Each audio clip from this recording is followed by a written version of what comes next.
ഇപ്പോൾ എം മനോജ് കൂടി അവിടെ നിന്നും ചേരുകയാണ്. മനോജ്, നേരത്തെ നമ്മൾ ചർച്ച ചെയ്ത വിഷയം 20-ാം തീയതി പമ്പ മണപ്പുറത്ത് സർക്കാർ സംവിധാനം, ദേവസ്വം ബോർഡ്, കേരളത്തിൻ്റെ സർക്കാർ മെഷീനറി മുഴുവൻ ഉപയോഗപ്പെടുത്തിക്കൊണ്ട് ഒരു സമ്മേളനം നടത്തുകയും പിണറായി വിജയൻ സംസാരിക്കുന്ന സമയത്ത് വരെ അവിടെ ഇരുന്ന ആളുകൾ ഉറക്കം തൂങ്ങുന്നതിൻ്റെ ദൃശ്യങ്ങളൊക്കെ നമ്മളന്ന് പ്രേക്ഷകരിലേക്ക് എത്തിച്ചിരുന്നു. അതൊരു കോമഡി ഷോ പോലെയായി മാറുന്നതൊക്കെ നമ്മൾ കണ്ടതാണ്. ഇന്നിപ്പോൾ യഥാർത്ഥ ഭക്തരുടെ അയ്യപ്പ സംഗമമാണല്ലോ പന്തളത്തിൻ്റെ മണ്ണിൽ നടക്കാൻ പോകുന്നത്. എത്രത്തോളം ആവേശത്തോടു കൂടിയാണ് അവിടേക്ക് ഭക്തരെത്തുന്നത്, ഒപ്പം പ്രതിനിധികൾ എത്തിക്കൊണ്ടിരിക്കുന്നുവെന്ന് മനസ്സിലാക്കാൻ സാധിക്കുന്നു. കാരണം വളരെ കാര്യക്ഷമമായ ചർച്ചകൾക്കാണ് ഇപ്പോൾ 9:30 കൂടി അവിടെ തുടക്കം കുറിക്കാൻ പോകുന്നത്. പറയൂ മനോജ്, എന്തൊക്കെയാണ് അവിടെ നിന്നുള്ള വിശേഷങ്ങൾ?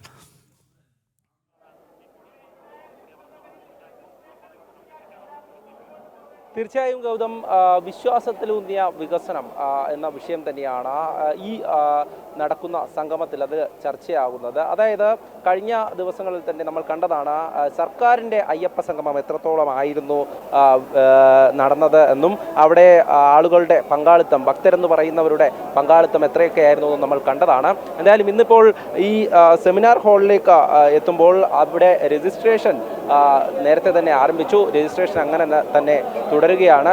എന്തായാലും ഈ ഒരു ഘട്ടത്തിൽ യഥാർത്ഥ ഭക്തരുടെ അയ്യപ്പ സംഗമം എന്താണെന്ന് ഇന്ന് നമുക്ക് ദൃശ്യങ്ങളിലൂടെ തന്നെ കാണാൻ സാധിക്കും. എന്തായാലും നിരവധി പേർ രാവിലെ മുതൽ തന്നെ ഇവിടേക്ക് എത്തുന്നുണ്ട്. രജിസ്ട്രേഷൻ ആരംഭിച്ചിട്ടുണ്ട്. ഈ സെമിനാർ ഹാളിന് പുറത്തെ ദൃശ്യങ്ങളാണ് നമ്മൾ കാണുന്നത്. നമ്മളോടൊപ്പം തന്നെ ഈ അയ്യപ്പ സംഗമത്തിന് നേതൃത്വം നൽകുന്ന നിരവധി പേരുണ്ട്. എന്തായാലും ഈ സെമിനാർ അല്പസമയത്തിനകം തന്നെ ആരംഭിക്കും. എത്രത്തോളം ഉണ്ട് ഇപ്പോൾ ഈ രജിസ്ട്രേഷനും കാര്യങ്ങളൊക്കെ ആയി? നിരവധി ഭക്തർ എത്തുന്നുണ്ട് അല്ലേ? രജിസ്ട്രേഷൻ പൂർത്തിയായിക്കൊണ്ടിരിക്കുന്നു. ഇനിയും ധാരാളം പ്രതിനിധികൾ ഓൺ ദ വേ ആണ്. 1000-ൽ കൂടുതൽ പ്രതിനിധികൾ ഈ രാവിലത്തെ സെമിനാറിൽ പങ്കെടുക്കും. ആളുകൾ വന്നുകൊണ്ടിരിക്കുകയാണ് പല ഭാഗങ്ങളിൽ നിന്നും കിട്ടിക്കൊണ്ടിരിക്കുന്ന വിവരം അനുസരിച്ചിട്ട്. തീർച്ചയായും അത് തന്നെയാണ്. രജിസ്ട്രേഷൻ അങ്ങനെ പുരോഗമിക്കുകയാണ്. എവിടെ നിന്നാണ് എത്തിയത്? തൃശ്ശൂരിൽ നിന്ന് വരുന്നത്. എന്തായാലും കഴിഞ്ഞ ദിവസം നമ്മൾ കണ്ടതാണ് ഈ സർക്കാരിൻ്റെ ഒരു അയ്യപ്പ സംഗമം. അപ്പോൾ സേവാ സമാജത്തിന്റെ സംസ്ഥാന സമിതി അംഗം കൂടിയാണ്. യഥാർത്ഥ ഭക്തരുടെ സംഗമം ഇന്നാണ് നടക്കുന്നത്. കഴിഞ്ഞതൊക്കെ വെട്ടിക്കൂട്ട് അത് നടന്നോട്ടെ. തീർച്ചയായും അത് തന്നെയാണ്. നിരവധി ഭക്തർ അങ്ങനെ എത്തുന്നുണ്ട്. അമ്മമാരടക്കം ഇവിടെ എത്തി ആ രജിസ്ട്രേഷന്റെ കാര്യങ്ങളടക്കം നേതൃത്വം നൽകുന്നുണ്ട്. അമ്മ എവിടുന്നാ? ഞാൻ ചെങ്ങന്നൂര്. അപ്പോൾ ഈ അയ്യപ്പ ഭക്തരുടെ ഈ ഒരു സംഗമം അത് ചരിത്രത്തിൽ തന്നെ വലിയൊരു മുന്നേറ്റമായിരിക്കും അല്ലേ? വലിയ മുന്നേറ്റമായിരിക്കും. ശബരിമലയിലെ ആചാരങ്ങളെല്ലാം തെറ്റിക്കാനൊക്കെ ശ്രമിച്ചില്ലേ? അപ്പോൾ നല്ല മുന്നേറ്റമായിരിക്കും. ഹിന്ദുക്കൾ നല്ല അഭിപ്രായത്തിൽ നിൽക്കുകയാണ്. ഇതാണോ ചെയ്യേണ്ടത് ഒരു സർക്കാർ? സ്ത്രീകളെ കയറ്റിയത് വല്ല വലിയ തെറ്റല്ലേ? അങ്ങനെ ഒരിക്കലും പാടില്ലാത്തതാണ് അല്ലേ? ഒരു സ്ത്രീകളെ കയറ്റാം എന്ന് പറഞ്ഞു കഴിഞ്ഞ് തുനിഞ്ഞിറങ്ങിയ ഒരാൾ എന്താ ചെയ്യാൻ പറ്റുന്നത്? അങ്ങനെയൊന്നും ഒരിക്കലും പാടില്ല. ഞങ്ങളതിനെതിരാണ്. മുഖ്യമന്ത്രി അടക്കം ഇപ്പോൾ ഗീതാ ശ്ലോകമൊക്കെ ചൊല്ലുന്നത് നമ്മൾ കണ്ടത് കേട്ടു. അതൊന്നും അല്ല വേണ്ടത്. അതൊന്നും വേണ്ട. അയ്യപ്പനെ വിളിച്ച കേട്ടോ. അങ്ങനെയാണോ ചെയ്യേണ്ടത്? വളരെ മോശമായിപ്പോയി. അത്രയേ ഉള്ളൂ പറയാൻ. ഓക്കെ. അയ്യപ്പ സംഗമത്തില് ശരണം വിളികൾ പോലും മുഴങ്ങിയില്ല. പക്ഷേ ശരണം വിളിച്ചത് മുദ്രാവാക്യം പോലെയാണ്. അതെ. തീർച്ചയായും അമ്മമാരടക്കം പറയുന്നത് അത് തന്നെയാണ്. സർക്കാരിൻ്റെ നേതൃത്വത്തിൽ നടന്ന സംഗമം അത് എത്തരത്തിലായിരുന്നുവെന്ന്. എന്തായാലും ഇവിടെ ഇപ്പോൾ ഈ രജിസ്ട്രേഷൻ്റെ കാര്യങ്ങൾ അങ്ങനെ പുരോഗമിക്കുകയാണ്. സെമിനാർ കഴിഞ്ഞ ശേഷം വൈകുന്നേരം 3 മണിയോടുകൂടിയാണ് അയ്യപ്പ ഭക്തരുടെ സംഗമം നടക്കുന്നത്. ആ സംഗമം നേരത്തെ സൂചിപ്പിച്ചതുപോലെ തന്നെ ചരിത്രത്തിൽ തന്നെ വലിയൊരു മുന്നേറ്റം അത് ആ യുവതീ പ്രവേശന സമയത്തൊക്കെ തന്നെ നമ്മൾ കണ്ടതാണ്. ഭക്തരുടെ രോക്ഷം എത്രത്തോളം ആയിരുന്നുവെന്ന്. ആ ഭക്തരൊക്കെ തന്നെ അന്ന് തെരുവിലേക്ക് ഇറങ്ങേണ്ട അവസ്ഥ, ആ ഭക്തജനങ്ങളുടെ ആ പ്രതിഷേധത്തെ പോലും അടിച്ചമർത്താൻ നോക്കിയ സർക്കാരാണ് പിന്നീട് ഈ ഒരു അയ്യപ്പൻ്റെ പേരിലൊരു സംഗമം പമ്പയിൽ സംഘടിപ്പിക്കുന്നത്. പക്ഷേ അതിൽ എത്രത്തോളമാണ് ജനപങ്കാളിത്തം എന്നൊക്കെ തന്നെ നമ്മൾ കണ്ടിരുന്നു. എന്തായാലും ഈ ഒരു സാഹചര്യത്തിൽ നിരവധി ഭക്തർ ഈ ഒരു സംഗമത്തിൽ എത്തുമെന്ന് തന്നെയാണ് പ്രതീക്ഷിക്കുന്നത്. അതുതന്നെയാണ് രാവിലെ ഈ തിരക്ക് തന്നെ നമുക്ക് കണ്ടാൽ മനസ്സിലാകും. ഇത് സെമിനാറിന് പങ്കെടുക്കുവാനുള്ള രജിസ്ട്രേഷൻ്റെ ആ ഒരു തിരക്കാണ്. ഈ രജിസ്ട്രേഷൻ പൂർത്തിയായ ശേഷമാണ് സെമിനാർ ഹാളിലേക്ക് ഓരോരുത്തരും പ്രവേശിക്കുക. ഇവിടെ എത്തുന്നവരെ അങ്ങനെ തിലകവും സിന്ദൂരവും ഒക്കെ ചാർത്തി ഇവിടെയുള്ള ഭക്തർ സ്വീകരിക്കുകയാണ്. കാരണം അയ്യപ്പന് വേണ്ടി, ശബരിമലയ്ക്ക് വേണ്ടി, അതിൻ്റെ സംരക്ഷണം ഒരുക്കുന്നതിന് വേണ്ടി ഒരുപാട് ഭക്തർ ഈ സംഗമത്തിലേക്ക് വേണ്ടി, അതായത് ശബരിമല സംരക്ഷണ സംഗമത്തിൽ പങ്കെടുക്കുവാൻ വേണ്ടി എത്തുന്നുണ്ട്. അവരിൽ ഓരോരുത്തരും ആ പ്രതികരണങ്ങളിലൊക്കെ തന്നെ നമുക്ക് മനസ്സിലാക്കാം എങ്ങനെയാണ് ഒരു വിശ്വാസത്തെ നമ്മൾ സംരക്ഷിക്കേണ്ടത്, അല്ലെങ്കിൽ ആ വിശ്വാസത്തിലൂന്നിയുള്ള വികസനം എത്തരത്തിലായിരിക്കണം എന്നുള്ളതിനൊക്കെ പറ്റി. മനോജ്, ഇന്നലെ നൽകിയ ഒരു റിപ്പോർട്ട് അതിൽ ഏറ്റവും പ്രസക്തമാണ് ചന്ദ്രൻ ഉണ്ണിത്താനുമായി ബന്ധപ്പെട്ട്. അദ്ദേഹത്തിൻ്റെ ഓർമ്മകൾ ഉറങ്ങുന്ന ആ മണ്ണിലാണല്ലോ മനോജ് ഇപ്പോൾ നിൽക്കുന്നത്. കാരണം 2018 ശബരിമലയിൽ ആചാരങ്ങൾ നിലനിർത്തുവാൻ അല്ലെങ്കിൽ ആചാരങ്ങൾ സംരക്ഷിക്കുവാൻ വേണ്ടിയുള്ള ആ ഒരു ഐതിഹാസികമായ പോരാട്ടത്തിനിടയിൽ കമ്മ്യൂണിസ്റ്റ് ക്രിമിനലുകൾ കല്ലുകൊണ്ട് തലക്കെറിഞ്ഞ് കൊലപ്പെടുത്തിയ ചന്ദ്രൻ ഉണ്ണിത്താൻ്റെ വീട്ടിൽ അയ്യപ്പ ഭക്തൻ്റെ വീട്ടിൽ ഇന്നലെ മനോജ് പോയിരുന്നു. അത്തരത്തിൽ ധാരാളം അയ്യപ്പ ഭക്തർ ആ ഒരു മണ്ഡല മകരവിളക്ക് കാലത്ത് പോലീസിൻ്റെയും കമ്മ്യൂണിസ്റ്റ് ഗുണ്ടകളുടെയും അതിക്രൂരമായ അക്രമങ്ങൾക്ക് വിധേയരാക്കപ്പെടുകയും ധാരാളം പേർ കേസുകളിൽപ്പെട്ട് ജയിലിനുള്ളിലാകുകയും ഒക്കെ ചെയ്തത് ചരിത്രമാണ്. 2018 ആ മണ്ഡല മകരവിളക്ക് കാലം അയ്യപ്പ ഭക്തരെ സംബന്ധിച്ചിടത്തോളം അത് ഒരിക്കലും മറക്കാൻ കഴിയുന്നതല്ല. അതിനാൽ തന്നെ സ്വാഭാവികമായും ഈ ഏതാണ്ട് 6 വർഷങ്ങൾക്ക് ശേഷം ഇത്തരം ഒരു വിരാട ഹിന്ദു സമ്മേളനം പന്തളത്ത് നടക്കുമ്പോൾ മനോജ്, നമ്മൾ 2018 നടന്ന ഒരു സമ്മേളനം കൂടി ഓർക്കേണ്ടതുണ്ടല്ലോ. കാരണം പന്തളത്തിൻ്റെ മണ്ണിൽ നിന്നാണ് അന്ന് അമ്മമാർ നയിച്ച ഒരു വലിയ നാമജപ ഘോഷയാത്ര നമ്മുടെ എല്ലാം മനസ്സിലുണ്ട്. അങ്ങനെ പന്തളത്തിൻ്റെ ആ നഗരത്തിൻ്റെ ഹൃദയഭാഗത്തിലൂടെ റോഡുകൾ മുഴുവൻ നിറഞ്ഞ് ആ നാമജപ ഘോഷയാത്ര പോയപ്പോൾ അതിൽ നിന്ന് കരുത്താർജിച്ചുകൊണ്ടാണ് പിന്നീട് ചെങ്ങന്നൂരിലാണെങ്കിലും കൊട്ടാരക്കരയിലാണെങ്കിലും നമ്മുടെ നാടിൻ്റെ നാനാഭാഗങ്ങളിൽ അമ്മമാർ പിന്നീട് പ്രതിഷേധവുമായി, കമ്മ്യൂണിസ്റ്റ് ഭീകരതയ്ക്കെതിരെ പ്രതിഷേധവുമായി അന്ന് തെരുവിലേക്ക് ഇറങ്ങിയത്. അപ്പോൾ അതെല്ലാം ഓർത്തെടുക്കുവാനുള്ളൊരു അവസരം കൂടിയാണല്ലോ മനോജ് ഇന്നിപ്പോൾ ഈ പന്തളത്ത് നടക്കുന്ന ഈ വിരാട ഹിന്ദു സമ്മേളനം.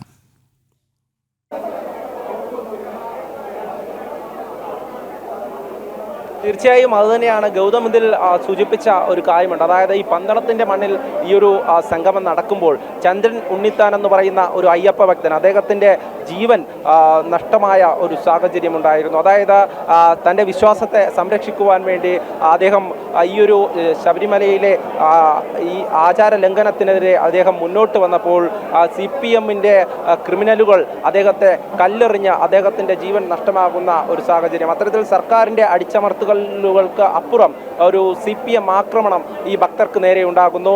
ഞാൻ കഴിഞ്ഞ ദിവസം അവരുടെയൊക്കെ വീട്ടിൽ പോയപ്പോൾ അത് തന്നെയാണ് പറയുന്നത്. ഏതു സമയവും അദ്ദേഹത്തിൻ്റെ മനസ്സിൽ ഒന്നു തന്നെയായിരുന്നു, അയ്യപ്പൻ എന്നുള്ള ആ ഒരു വിശ്വാസം, ആ ഒരു വികാരം തന്നെയായിരുന്നു. അതിനെയാണ് ഈ CPM ക്രിമിനലുകൾ ചേർന്നുകൊണ്ട് അദ്ദേഹത്തിന് നേരെ കല്ലുകൾ എറിഞ്ഞുകൊണ്ട് ഈ പ്രതിഷേധത്തെയൊക്കെ അടിച്ചമർത്താൻ നോക്കിയത്, ഈ നാമജപത്തെ അവിടെ നിന്നും അടിച്ചമർത്താൻ നോക്കിയത്. എന്തായാലും ഇപ്പോൾ നടക്കുന്ന ഈ ഒരു സംഗമം അത് തന്നെയാണ് സൂചിപ്പിക്കുന്നത്. നമ്മുടെ വിശ്വാസത്തെയും ആചാരത്തെയും സംരക്ഷിക്കുവാൻ അത് ആ സമയത്ത്, അതായത് ആചാര ലംഘനത്തിന് സർക്കാർ നേതൃത്വം നൽകുന്ന സമയം, ആ യുവതീ പ്രവേശന സമയത്ത് ഉണ്ടായിട്ടുള്ള പ്രക്ഷോഭം, ആ വികാരം ഭക്തരുടെ മനസ്സിൽ ഇപ്പോഴും അങ്ങനെ തന്നെയാണ്. ശബരിമല എന്നും സംരക്ഷിക്കപ്പെടണം എന്നുള്ളത്. അതായത് ഒരു വരുമാന മാർഗമായി സർക്കാർ ശബരിമലയെ കാണുമ്പോൾ അവിടെയുള്ള വിശ്വാസങ്ങൾക്ക് പ്രാധാന്യം നൽകാതെ മറ്റ് കാര്യങ്ങളിലേക്ക്, ഒരു ടൂറിസം അല്ലെങ്കിൽ മറ്റ് മേഖലകളിലേക്കൊക്കെ ശബരിമലയെ കൊണ്ടുപോകുന്നു എന്നുള്ളതാണ്. എന്തായാലും വലിയൊരു സംഗമം ഇന്ന് നടക്കുകയാണ്. ഈ ചരിത്രത്തിൽ കുറിക്കാവുന്ന തരത്തിലൊരു സംഗമം അതുതന്നെയാണ്. ആ 2018 കാലഘട്ടത്തിൽ ഉണ്ടായിരുന്ന ഭക്തരുടെ അതേ വികാരം തന്നെയാണ് നമുക്ക് ഇവിടെ കാണാൻ സാധിക്കുന്നത്. തീർച്ചയായിട്ടും ഭക്തർ സ്വയം ഏറ്റെടുത്ത് എന്താണ് ഭക്തിയെന്നും വിശ്വാസമെന്നും ആചാരത്തിനനുസരിച്ചിട്ട് എങ്ങനെയാണ് മുന്നോട്ട് പോകേണ്ടതെന്ന് ഒന്ന് കാട്ടിക്കൊടുത്തതാണ്.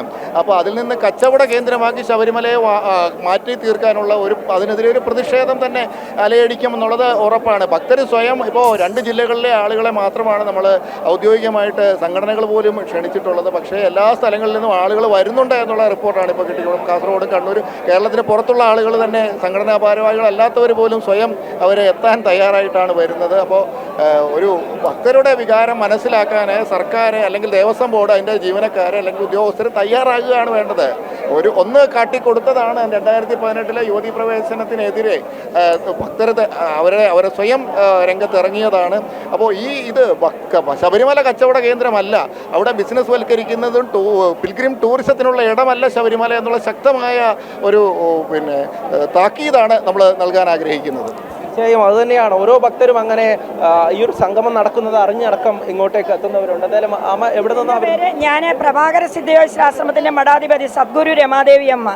ഞാൻ ശബരിമല ആദ്യമായിട്ട് സപ്താഹയജ്ഞം ചെയ്ത ആളാണ്. ആചാര ലംഘനത്തിന് വേണ്ടിയിട്ട് ജോൺ ബ്രിട്ടാസുമായിട്ടുള്ള സംവാദത്തിൽ പങ്കെടുത്തിട്ടുണ്ട്.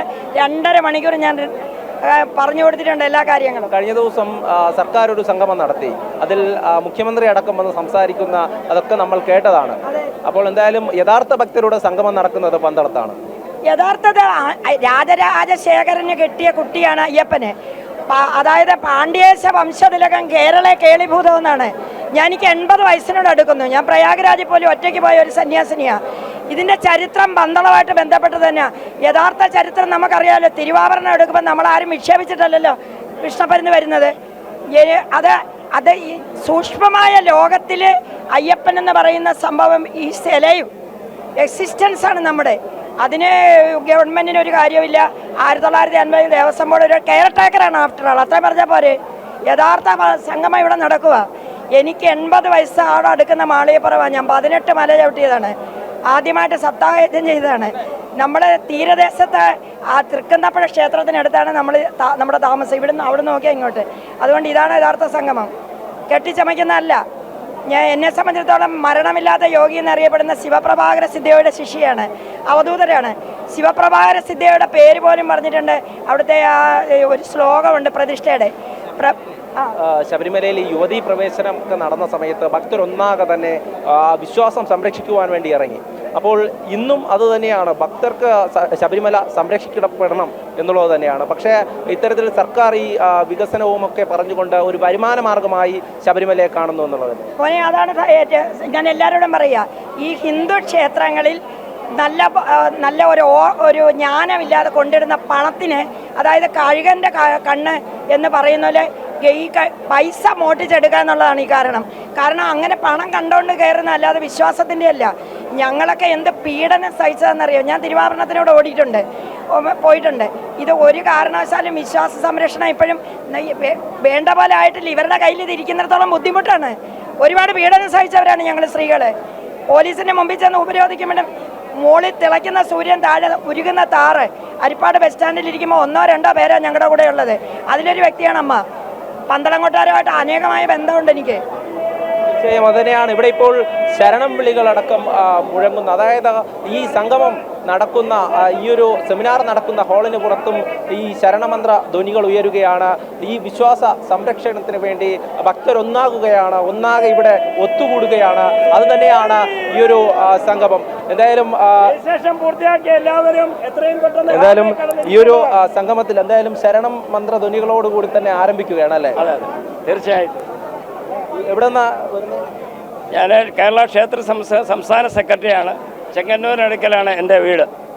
എന്തായാലും ഈ ഒരു സംഗമം അത് ഭക്തർക്ക് വേണ്ടി തന്നെ ഉള്ളതാണ്. ഭക്തരുടെ ഒരു ആവശ്യം, അതായത് ശബരിമലയെ എന്നും സംരക്ഷിക്കണം. അത് ഹൈന്ദവ വിശ്വാസികളുടെ ആ ഒരു വിശ്വാസപ്രകാരവും ആചാരവും അനുഷ്ഠാനവും ഒക്കെ നല്ല രീതിയിൽ മുന്നോട്ട് കൊണ്ടുപോകണമെന്നുള്ള ആഗ്രഹത്തോടു കൂടി തന്നെയാണല്ലേ ഓരോരുത്തരും ഇവിടെ പങ്കെടുക്കുന്നത്? തീർച്ചയായും.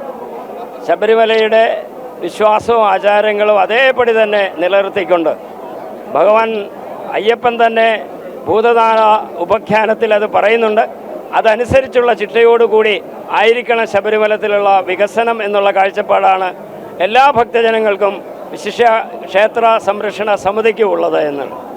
ആചാരങ്ങൾ നിലനിൽക്കണം, എങ്കിൽ മാത്രമേ ഈ സംസ്കാരം നിലനിൽക്കുകയുള്ളൂ.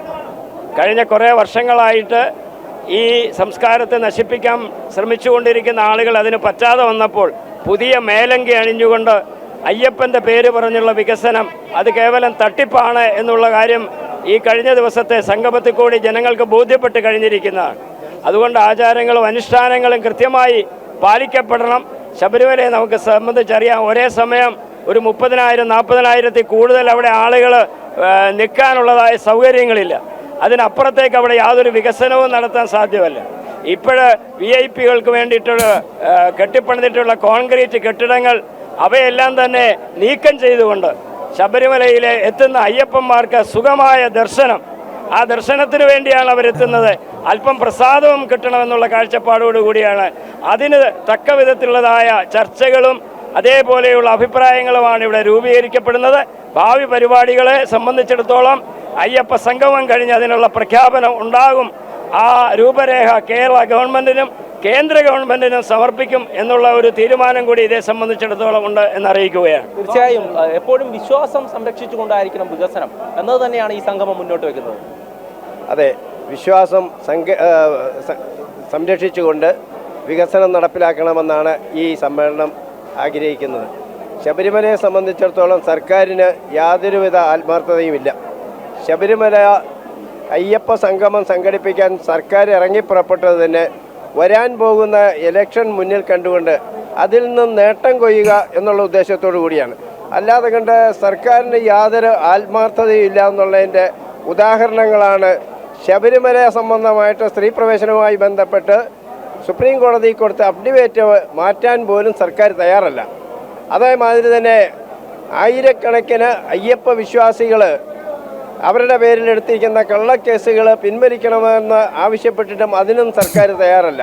അപ്പം സർക്കാർ ഒരു പുകമറ സൃഷ്ടിച്ചുകൊണ്ട് അയ്യപ്പനെ മുന്നിൽ നിർത്തിക്കൊണ്ട് രാഷ്ട്രീയ നേട്ടം കൊയ്യുന്നതിന് വേണ്ടിയുള്ള ശ്രമങ്ങളാണ് ഇപ്പോൾ നടത്തിക്കൊണ്ടിരിക്കുന്നത്.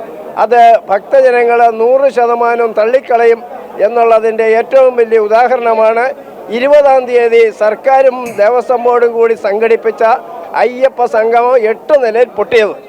തീർച്ചയായും അതുതന്നെയാണ് സർക്കാരിൻ്റെ നേതൃത്വത്തിൽ പമ്പയിൽ നടത്തിയ ഈ ഒരു സംഗമം. അത് നമ്മൾ കണ്ടതാണ്, ഓരോരുത്തരും പൊതുസമൂഹം അത് വിലയിരുത്തിയതാണ്. എന്തായാലും ഇന്ന് നടക്കുന്ന ഈ ഒരു സംഗമത്തിൽ നിരവധി ആളുകൾ എത്തുകയാണ്. ചെറുവള്ളി എസ്റ്റേറ്റ് എവിടെ നിന്ന് വരുന്നത്? ഞാൻ ചുനക്കര ചെറുവള്ളി എസ്റ്റേറ്റ് വിറ്റ് കമ്മീഷൻ വാങ്ങിക്കാനുള്ള ഒരു സംവിധാനമായിരുന്നു അവിടെ നടത്തിയത്. ആ ചർച്ച നടന്നില്ല. ചെറുവള്ളി എസ്റ്റേറ്റ് വിറ്റിട്ട് കേരയിൽ പൊളിഞ്ഞ പോലെ തന്നെ ഇത് ചെറുവള്ളി എസ്റ്റേറ്റിൻ്റെ അവിടെ എരുമേലിക്ക് 45 കിലോമീറ്റർ പോകണം. പമ്പയിലേക്കുള്ള ചെങ്ങന്നൂർ റെയിൽ വന്നു കഴിഞ്ഞാൽ നമുക്ക് 66 കിലോമീറ്റർ ഉള്ളൂ. അതിന് പകരം ചെറുവള്ളി എസ്റ്റേറ്റ് വിറ്റിട്ട് അതിൻ്റെ കമ്മീഷൻ വാങ്ങിക്കാൻ വലിയ എസ്റ്റേറ്റുകാരോട് വാങ്ങിക്കാൻ ഗവൺമെൻറ് പ്രോപ്പർട്ടി അവർക്ക് കൊടുത്തിട്ട് അതിന് കമ്മീഷൻ വാങ്ങിക്കാനുള്ള ഇടതുപക്ഷ സർക്കാരിൻ്റെ കുൽസിത തന്ത്രത്തിൻ്റെ ഭാഗമായിരുന്നു ഇവിടെ പമ്പയിൽ നടത്തിയ ആഗോള സംഗമം എന്ന് പറയുന്നത്. രാഷ്ട്രീയ വ്യാവസായിക സമ്മേളനം രാഷ്ട്രീയമായിട്ടുള്ള പക്ഷേ ശബരിമലയുടെ വികസനം എന്ന് പറഞ്ഞു കഴിഞ്ഞാൽ അയ്യപ്പ ഭക്തന്മാർക്ക് സുഗമമായിട്ട് അവിടെ ദർശനം നടത്തി പോകാനുള്ള ഒരു സംവിധാനം ഉണ്ടാക്കുകയാണ് ഗവൺമെൻറ് കടമ. ഇപ്പോഴാ സമ്മേളനത്തിന്റെ ഭാഗമാകാനായി ധാരാളം പ്രതിനിധികൾ എത്തിക്കൊണ്ടിരിക്കുകയാണ്. ശബരിമലയുമായി ബന്ധപ്പെട്ട വിവിധ വിഷയങ്ങൾ അവിടെ ചർച്ച ചെയ്യും. ഒപ്പം നിരവധി യോഗി വര്യന്മാരുടെ അദൃശ്യ സാന്നിധ്യമൊക്കെ ആ പന്തളത്തിൽ നിന്നുണ്ടാകുമെന്ന കാര്യത്തിൽ യാതൊരു സംശയവുമില്ല. കാരണം നേരത്തെ മനോജിനോട് ഒരമ്മ സംസാരിക്കുമ്പോൾ ശിവപ്രഭാകര സിദ്ധയോഗിയെ പറ്റി ആ അമ്മ പറയുന്നുണ്ടായിരുന്നു. ഏതാണ്ട് 700 വർഷത്തിലധികമായി ഈ ലോകത്ത് വിവിധ ശരീരങ്ങളിൽ ജീവിക്കുന്ന പരകായ പ്രവേശ് എന്ന പ്രത്യേക സിദ്ധിയിലൂടെ ജീവിക്കുന്ന അദ്ദേഹത്തെ പോലെയുള്ള ആളുകളുടെ അദൃശ്യമായ സാന്നിധ്യവും അനുഗ്രഹവും ഒക്കെ ശിവപ്രഭാകര സിദ്ധയോഗിയെ പോലുള്ളവരുടെ അനുഗ്രഹങ്ങളൊക്കെ ഈ സമ്മേളനത്തിന് ഉണ്ടാകും എന്ന കാര്യത്തിൽ യാതൊരു സംശയവുമില്ല. അത്തരം യോഗിമാർ കൂടി ഈ സമ്മേളനത്തിൻ്റെ ഭാഗമായി ഉണ്ടാകും എന്നതുകൂടി നമ്മൾ ഈ ഘട്ടത്തിൽ ഓർക്കേണ്ടതുണ്ട്.